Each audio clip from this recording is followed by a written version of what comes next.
अस्सलाम वालेकुम व रहमतुल्लाहि व बरकातुहू। एक दुख भरी सच्ची कहानी।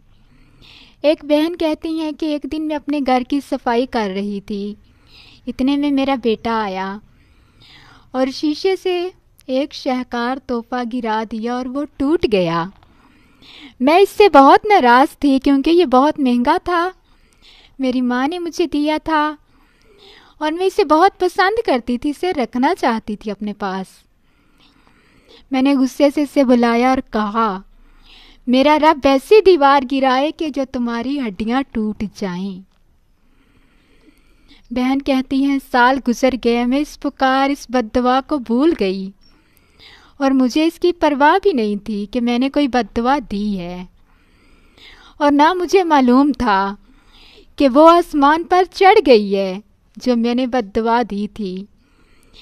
मेरा बेटा अपने भाइयों और बहनों के साथ पला बढ़ा और वो मेरे दिल में, मेरे बेटों में सबसे ज़्यादा प्यारा था। मैं इसको हवा लगने से भी डरती थी। वो मेरे लिए अपने भाइयों और बहनों से ज़्यादा नेक था। इसने तालीम हासिल की, मुलाजमत हासिल की और मैं इसके लिए बीवी तलाश कर रही थी। इसके वालिद की एक पुरानी इमारत थी, वो इसे गिराकर दोबारा तमीर कराना चाहता था। मेरा बेटा अपने वालिद के साथ इमारत की तरफ गया और मज़दूरों को इकट्ठा किया, तैयारी कर रहा था काम की। और अपने काम के दौरान मेरा बेटा अपने वालिद से दूर चला गया और कारकुन ने इसे नोटिस नहीं किया। दीवार इस पर गिर गई। मेरा बेटा चीखा और फिर इसकी आवाज़ गायब हो गई। कारकुन रुक गए और सब परेशान और खौफज़दा हो गए। उन्होंने बड़ी मुश्किल से इससे दीवार हटाई और एम्बुलेंस आई, और इसका जिस्म ले जाने के काबिल नहीं था क्योंकि शीशे की तरह गिरकर टूट गया था। तो उन्होंने इसे बड़ी मुश्किल से हटाया और एम्बुलेंस में मुंतकिल किया। जब इसके वालिद ने मुझे खबर दी तो मैं बेहोश हो गई। जब मुझे होश आया तो गोया अल्लाह ताला ने मेरी आंखों के सामने वो घड़ी बहाल कर दी। मुझे वो दी हुई बद्दुआ याद आ गई जिसमें मैंने बचपन में कई साल पहले इसके लिए बद्दुआ की थी। मुझे वो बद्दुआ आज याद आ गई और मैं रोती रही यहाँ तक कि मैं दोबारा होश खो बैठी। जब अस्पताल मुझे फाका हुआ तो मैंने अपने बेटे को देखने के लिए कहा।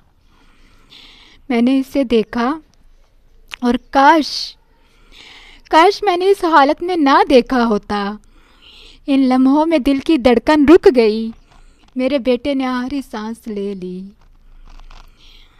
मैंने रोते हुए कहा, काश वो दोबारा जिंदा हो जाए। घर के तमाम चीज़ों को चाहे वो तोड़ दे, बस एक बार जिंदा हो जाए। मैं अपने बेटे को खोना नहीं चाहती। काश मैं उस टाइम गूंगी हो जाती। काश मैं उस टाइम बर्दाश्त कर लेती। काश मैं अपनी औलाद को बद्दुआ ना देती। काश, लेकिन काश लफ्ज़ का वक़्त तो ख़त्म हो चुका था क्योंकि वालिदैन के दिल से निकली हाफ भी अर्श तक जाती है। बद्दुआ तो बद्दुआ है। एक शख्स अब्दुल्ला बिन मुबारक रहमतुल्लाह के पास अपने बेटे की नाफरमानी की शिकायत के लिए आया। इब्ने मुबारक ने इनसे पूछा, क्या तुमने इसके लिए बद्दुआ की है? इसने कहा, हाँ। तो उन्होंने कहा, जाओ, तुमने ही इसे ख़राब कर दिया है।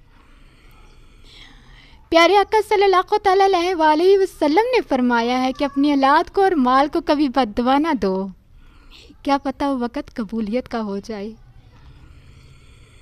हर माँ बाप के लिए मेरा अहम पैगाम है कि खुद में बर्दाश्त और ज़रफ़ पैदा करें। औलाद को कभी भी बद्दुआ ना दें। अपने बच्चों को गुस्से में बद्दुआ करने में जल्दी ना करें। शैतान मरदूद से अल्लाह की पनाह मांगे। अपनी ज़ुबानों से वादा करें कि अपने बच्चों के लिए कामयाबी और रहनुमाई की दुआ मांगेंगे, ना कि बद्दुआ। और जान लें कि अपने बच्चों के लिए बद्दुआ करने से इनमें फसाद, ज़िद और नाफरमानी बढ़ती रहती है। اس نافرمانی کی شکایت کرنے والے سب سے پہلے آپ ہیں، جنہوں نے ان کے لیے بد دعا کرنے میں جلدی کر دی۔ اپنے بچوں کو بد دعا نہ دے، بلکہ ان کے لیے اللہ سے اصلاح اور رہنمائی کی دعا مانگیں۔ جب بھی اپنے بچوں پر غصہ آئے، نفرت ہو، تو برداشت کریں، کیونکہ وہ وقت قبولیت کا ہو سکتا ہے۔ ان کے لیے دعا کریں۔